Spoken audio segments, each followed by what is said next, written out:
नमस्कार दोस्तों, स्वागत आपके अपने YouTube चैनल आपके अपने परिवार जी के भाई जीनियस सुभाष सर में। आज हम चर्चा करें हरियाणा की मिट्टी के बारे में। यानी आज जो हम चर्चा करेंगे वो हरियाणा की मृदा के बारे में चर्चा करेंगे। हरियाणा की मृदा अर्थात मिट्टी के बारे में आज हम क्या करेंगे, विस्तृत चर्चा करेंगे भी क्या होती है मृदा, कैसी कैसी जो मृदा हरियाणा के अंदर जो पाई जाती है, भारत में किस तरह की जो मृदा पाई जाती है, उन सभी के बारे में क्या करेंगे, हम चर्चा करेंगे। इसके साथ साथ आप सभी बच्चों को बता देता हूं कि आप हमारा टेलीग्राम चैनल भी ज्वाइन करें, ठीक है भी। जो GK Y genius Subhash sir नाम से हमारा टेलीग्राम चैनल है, उस चैनल को भी ज्वाइन करें भी, क्योंकि जितनी भी तरह की जो आपको जानकारियाँ हैं, किसी भी तरह का जो HSSC का नोटिफिकेशन आता है, SSC का जो नोटिफिकेशन आता है, या किसी भी तरह की हमारी जो PDF है, वो सभी की सभी आपको कहाँ पर मिलती है, हमारे Telegram channel GK Y genius Subhash sir के ऊपर मिलती है। इसके साथ साथ आप बच्चों का जो हरियाणा इंडिया जीके की जो बुक है उसके प्रति तो बहुत ज़्यादा प्यार है भी, बहुत अच्छा कमेंट आ रहा है, बहुत अच्छा रिस्पॉन्स है। तो आज हम जिक्र कर रहे हैं किसके बारे में, हरियाणा की मिट्टी के बारे में। सबसे पहले तो आपको ध्यान होना चाहिए, जैसे मिट्टी या मृदा का हम जिक्र करते हैं, इसको मिट्टी कहोगे या फिर मृदा का जैसे जिक्र करते हैं, तो मिट्टी या मृदा होती क्या है, सबसे पहले तो आपको ये ध्यान होना चाहिए। देखो इंग्लिश में इसको क्या बोलते हैं, सोल बोलते हैं भी। क्या बोलते हैं इसको, सोल कहते हैं। ये सोल जो है ये सोलम भाषा से आया है भी। कहां से आया है, सोलम है भाषा का क्या है, एक शब्द है भी। सोलम भाषा का एक शब्द है। और सोलम जो भाषा का ये सोलम जो शब्द है ये किस भाषा का शब्द है, लैटिन भाषा का। किस भाषा का शब्द है ये, लैटिन भाषा का शब्द है। या अर्थात मृदा जो आपका बना हुआ है ना, ये मृदा किस भाषा का शब्द, आपका लैटिन भाषा। यानी सोल जो आया है वो सोलम से आया है। सोलम किस भाषा का शब्द, आपका लैटिन भाषा का शब्द है। इसका जो अर्थ जो होता है वो होता है फरस भी। क्या होता है, फरस, जिसको हम बोलते हैं ना फ्लोर बोलते हैं। क्या बोलते हैं, फ्लोर। यानी फरस, फरस मतलब हम क्या लेते हैं, धरातल का जो ऊपरी हिस्सा है, धरातल का ऊपरी हिस्सा, उसी को हम क्या बोलते हैं, फरस बोलते हैं।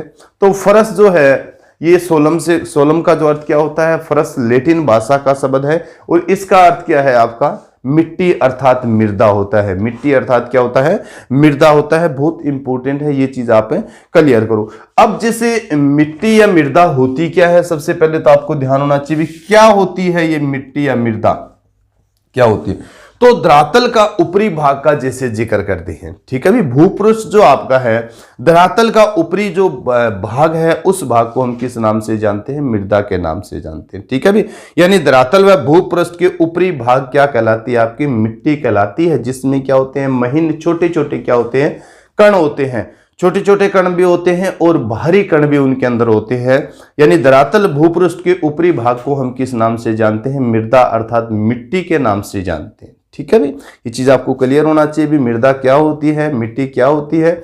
तो धरातल या भूपृष्ठ के ऊपर छोटे मोटे जो कार्बनिक अकार्बनिक जो कण पाए जाते हैं, जिन कणों के अंदर पेड़ पौधे फल फूलित होते हैं, पेड़ पौधों को उनसे क्या मिलते हैं, जीवाश्म जो मिलते हैं, उसे क्या कहते हैं, हमें मृदा अर्थात मिट्टी कहते हैं। क्या कहते हैं, मृदा अर्थात मिट्टी कहते हैं। अब मृदा अर्थात मिट्टी, सबसे पहले तो आपको क्या है जिसे पता चल गया। अब निर्माण के बारे में आपको ध्यान होना चाहिए भी, मृदा का निर्माण कैसे होता है, मृदा का निर्माण। तो मृदा का निर्माण का जब हम जिक्र करते हैं, ये एक जटिल प्रक्रिया है। मृदा का जो निर्माण होने में क्या है, एक जटिल प्रक्रिया है, क्योंकि इसमें अपक्षय और अपर्दन के द्वारा, अपक्षय और अपर्दन, जैसे चट्टानें टूटती है, चट्टानें टूटने के कारण किसका निर्माण होता है, आपकी मृदा का निर्माण होता है। तो मृदा का निर्माण एक जटिल प्रक्रिया है।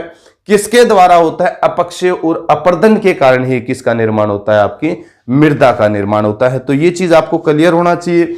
यानी मृदा का जो निर्माण किससे होता है, तो मृदा का निर्माण होता है आपके अपक्षय और अपर्दन के कारण। किसके कारण होता है, अपर्दन के कारण होता है। और एक जटिल प्रक्रिया है भी। क्या है, एक जटिल प्रक्रिया। जटिल प्रक्रिया के द्वारा चट्टानों का जब टूटते हैं ना, चट्टानों के टूटने के कारण किसका निर्माण होता है, आपकी मिट्टी अर्थात मृदा का निर्माण होता है। तो क्या है, सबसे पहले तो ये ध्यान होना चाहिए। उसके बाद में आपको ध्यान हो इस चीज के बारे में भी, इसका निर्माण कैसे होता है। अब जैसे जिक्र करें इस चीज के बारे में भी, मृदा जो है इसका अध्ययन किसके अंतर्गत किया जाता है? मृदा का अध्ययन। बहुत बार पूछा जाता है ये क्वेश्चन आपका, मृदा का अध्ययन भी, ठीक है भी।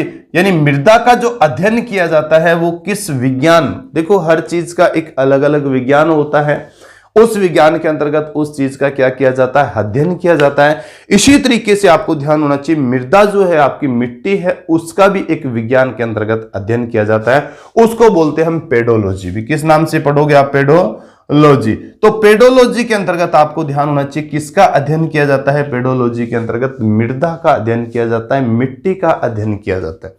क्लियर होना चाहिए। मृदा जो शब्द है वो एक लैटिन भाषा का शब्द है, सोलम से आया है, सोल बना है। सोलम का अर्थ क्या होता है? फरस होता है। क्या होता है? फरस, फ्लोर जिसको बोलते हैं। यानी धरातल भूपृष्ठ के ऊपरी भाग को हम किस नाम से जानते हैं? मृदा के नाम से जानते हैं, ठीक है भी। भूपृष्ठ या धरातल का ऊपरी भाग जिसमें कार्बनिक अकार्बनिक छोटे मोटे कण पाए जाते हैं, जिन कणों में पेड़ पौधे फल फूलित होते हैं, जिनको जीवाश्म जो मिलता है उसे हम किस नाम से जानते हैं? मृदा के नाम से। किस नाम से जानते हैं? मृदा के नाम से जानते हैं। मृदा का जो अध्ययन किया जाता है वो पेडोलॉजी के अंतर्गत किया जाता है, ठीक है भी। यानी मृदा का अध्ययन करने वाले विज्ञान को किस नाम से जानेंगे हम? पेडोलॉजी के नाम से। और मृदा जो बनती है ये एक जटिल प्रक्रिया है, अपक्षय और अपर्दन के द्वारा ही उसका क्या होता है? निर्माण होता है मृदा का, जैसे हमें जिक्र करते हैं, ठीक है भी। चट्टानों के टूटने से मृदा का क्या होता है? निर्माण होता है। तो ये सभी की सभी चीज आपको पढ़ना चाहिए। इसके बाद में देखो, मृदा का जब हम जिक्र करें इस चीज के बारे में, मृदा का क्या हो रहा है अभी? प्रदूषण भी हो रहा है, जिसे जिक्र करते हैं, ह्रास भी हो रहा है। अपर्दन क्रिया जो होती है ना, अपर्दन का जैसे जिक्र करते हैं, अपर्दन, ठीक है। मिट्टी का क्या हो रहा है? कटाव हो रहा है। और उस क्षेत्र में क्या है? विश्व स्तर के ऊपर भी काम किया जा रहा है। अब आपसे पूछा जाए विश्व मृदा दिवस कब मनाया जाता है, जैसे पूछ ही लिया आपसे भी, विश्व मृदा, ठीक है भी, विश्व मृदा दिवस कब बनाया जाता है? तो विश्व मृदा दिवस बनाया जाता है हर साल 5 दिसंबर को भी। क्या बनाया जाता है? 5 दिसंबर को हर साल क्या बनाते हैं? विश्व मृदा दिवस बनाते हैं। कब से बना रहे हैं आपको ध्यान होना चाहिए? 2014 से भी। 2014 वैसे राष्ट्रीय स्तर का एक मुद्दा होता है, अंतरराष्ट्रीय स्तर का अगर हम चर्चा कीजिए, 2002 में इसकी घोषणा हुई थी भी, चर्चाएं चली थी भी, हमें विश्व स्तर पर क्या है?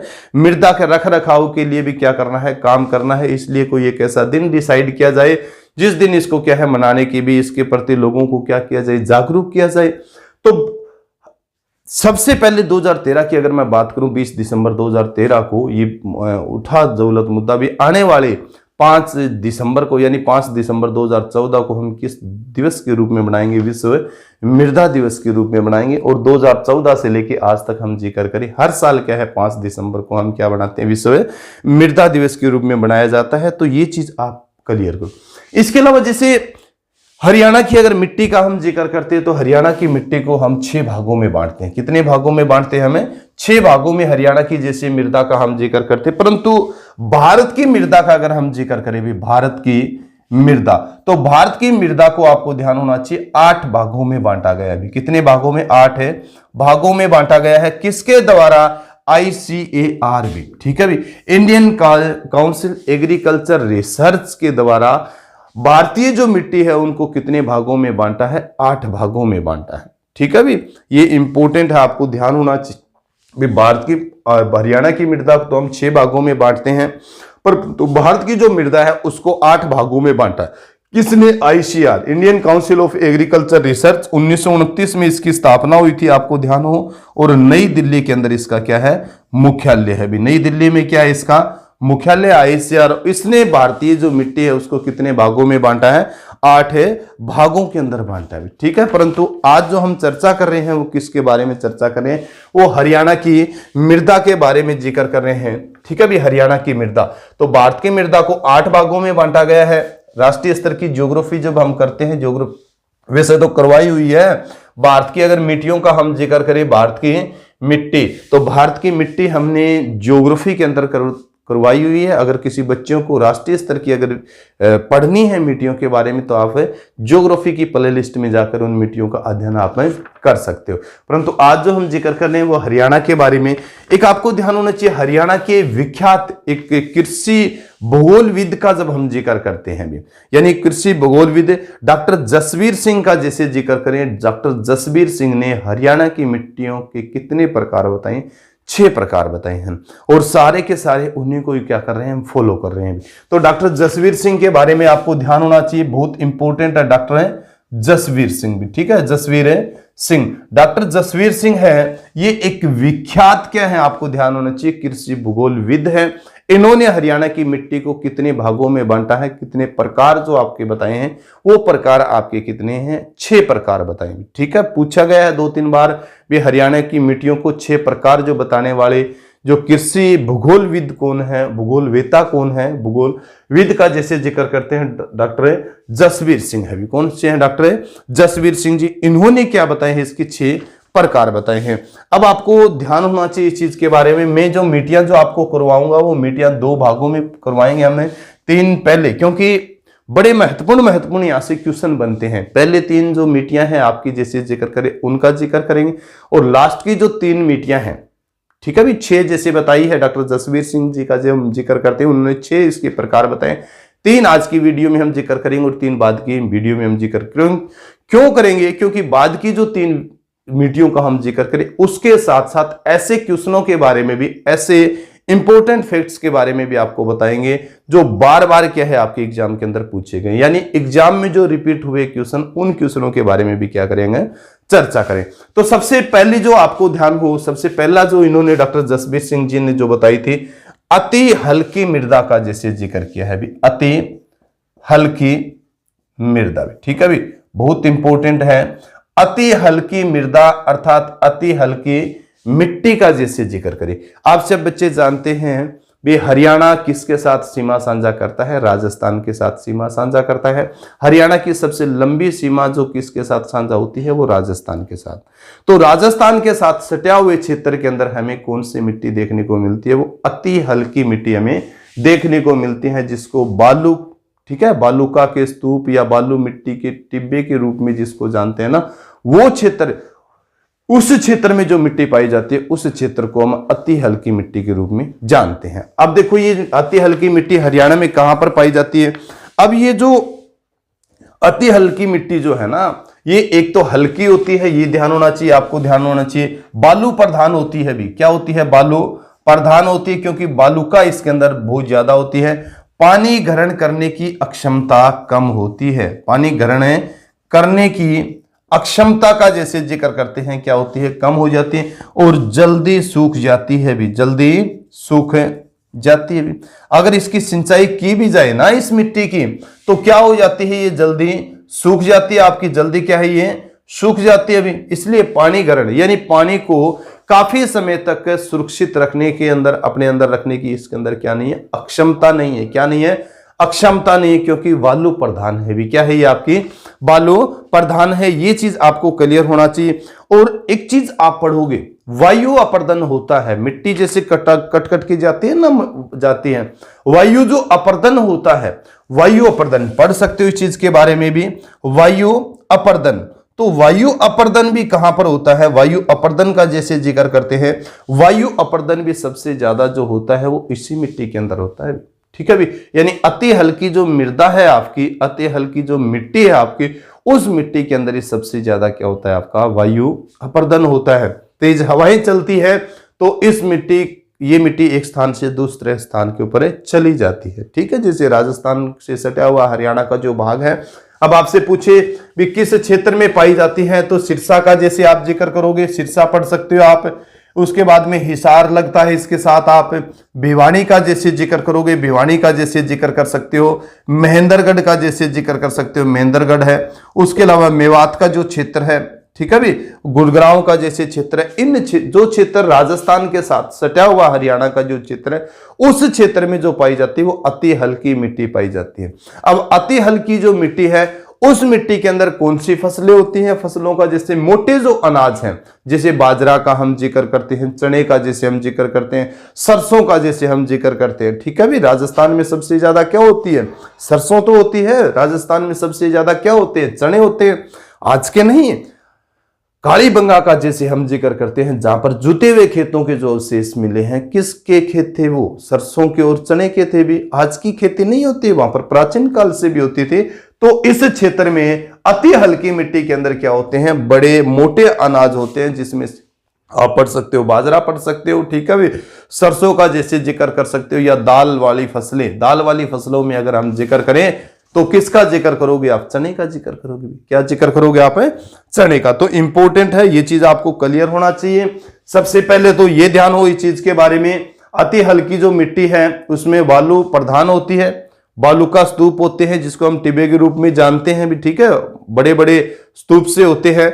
उसके अलावा पानी की ग्रहण करने की क्षमता बहुत कम होती है, इसलिए जल्दी सूख जाती है भी। क्या है? जल्दी सूख जाती है। बार बार सिंचाई करने की क्या होती है इस मिट्टी के अंदर आवश्यकता होती है, क्योंकि पानी धारण करने की क्षमता कम होती है, काफी समय तक ये पानी धारण नहीं कर सकती, जल्दी सूख जाती है, ठीक है। इसके अलावा वायु उत्पादन भी सबसे ज्यादा होता है इसके अंदर। वायु एक स्थान से दूसरे स्थान तक जब जाती है ना, तेज हवाएं जो चलती है, हल्की होने के कारण एक स्थान से दूसरे स्थान पर इकट्ठी हो जाती है, वायु उत्पादन सबसे ज्यादा होता है।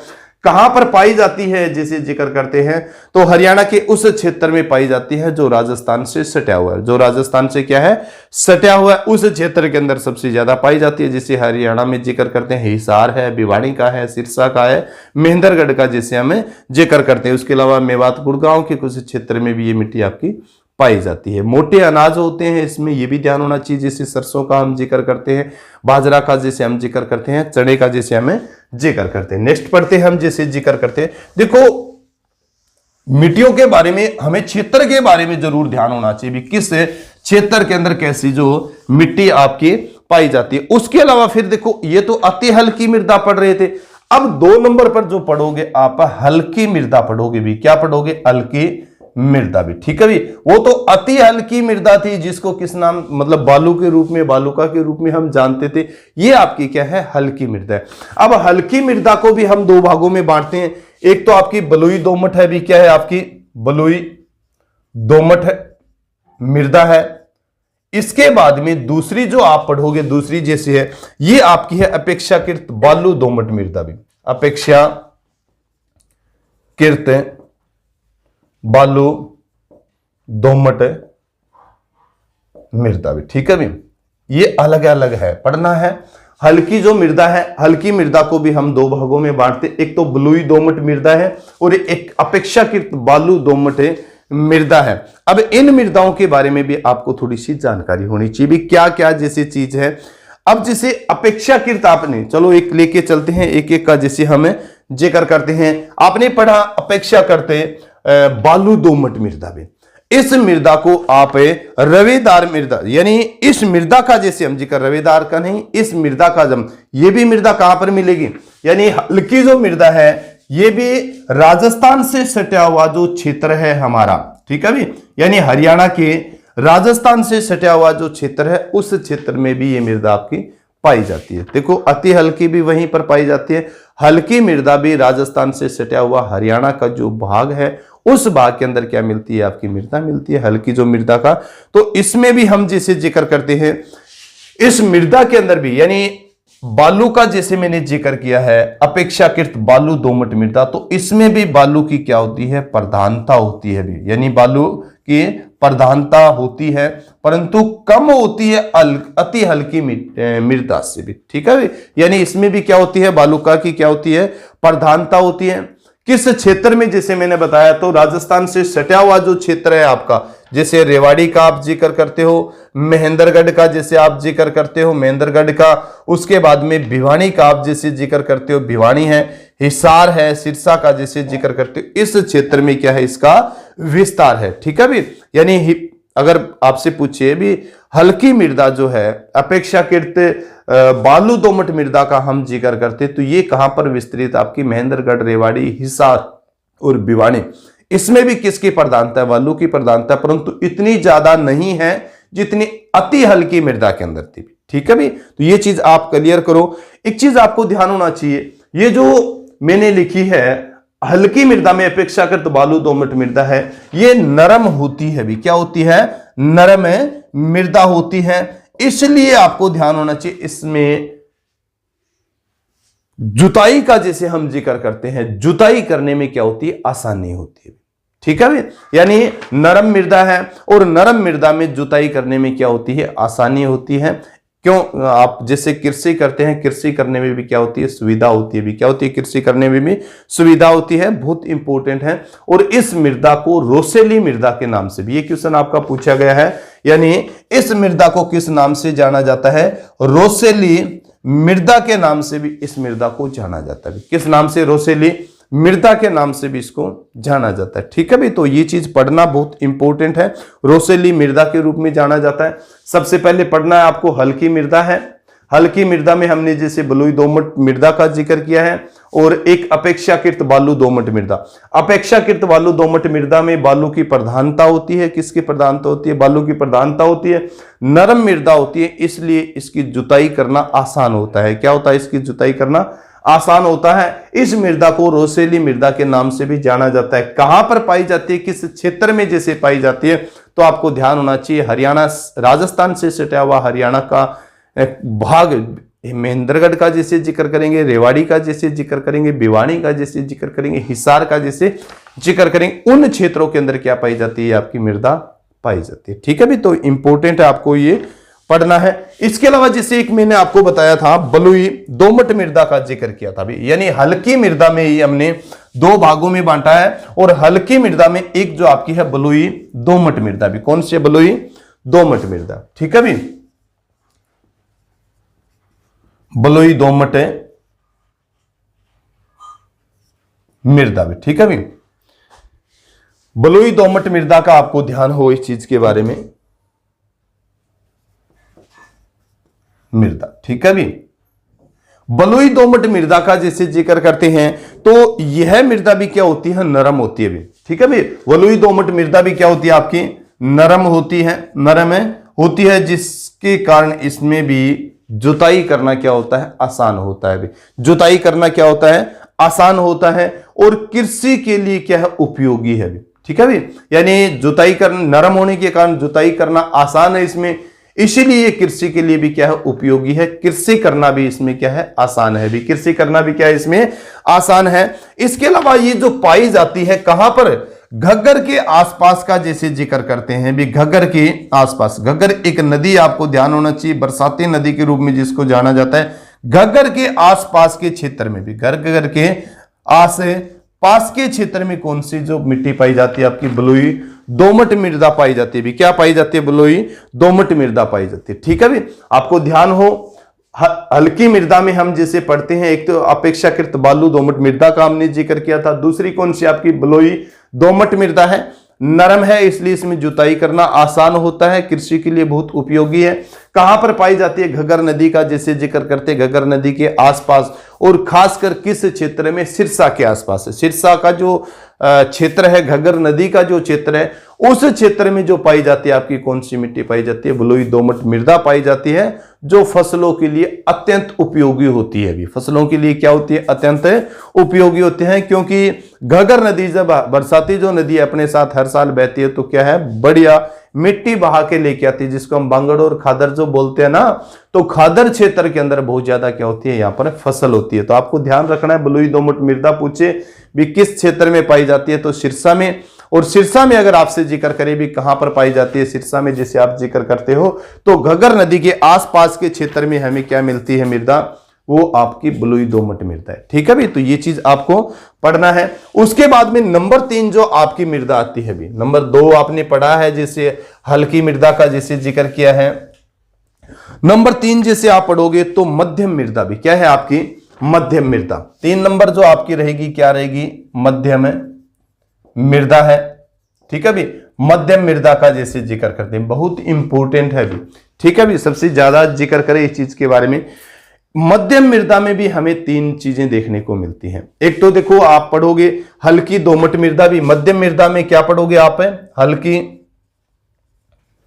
दोमट मृदा। क्या पढ़ोगे? हल्की दोमट मृदा। उसके बाद में 2 नंबर जो पढ़ोगे आप मोटी दोमट मृदा भी। क्या पढ़ोगे? मोटी दोमट मृदा जिसे पढ़ोगे। एक तो आपकी हल्की दोमट मृदा है, एक में मोटी दोमट मृदा का जैसे जिक्र करोगे, और 3 नंबर आपकी रहेगी दोमट मृदा भी। क्या रहेगी आपकी? दोमट मृदा भी। ठीक है भी, ये 3 इसके प्रकार है। मध्यम जो मृदा है उस मध्यम मृदा को भी हम 3 भागों में जैसे बांटते हैं, एक तो हल्की दोमट मृदा है, एक मोटी दोमट मृदा है, और एक क्या है आपकी दोमट मृदा है भी, एक क्या है आपकी दोमट मृदा। ये हल्की दोमट जो मृदा है इसके बारे में जैसे हम जिक्र करते हैं तो यह मृदा गुरुग्राम और रेवाड़ी के अंदर पाई जाती है। ठीक है भी, यह मृदा जो है गुरुग्राम का जैसे जिक्र करते हैं, यानी हल्की दोमट मृदा आपकी रेवाड़ी, गुरुग्राम का जैसे जिक्र करते हैं गुरुग्राम, अंबाला का जैसे जिक्र करते हैं अंबाला, और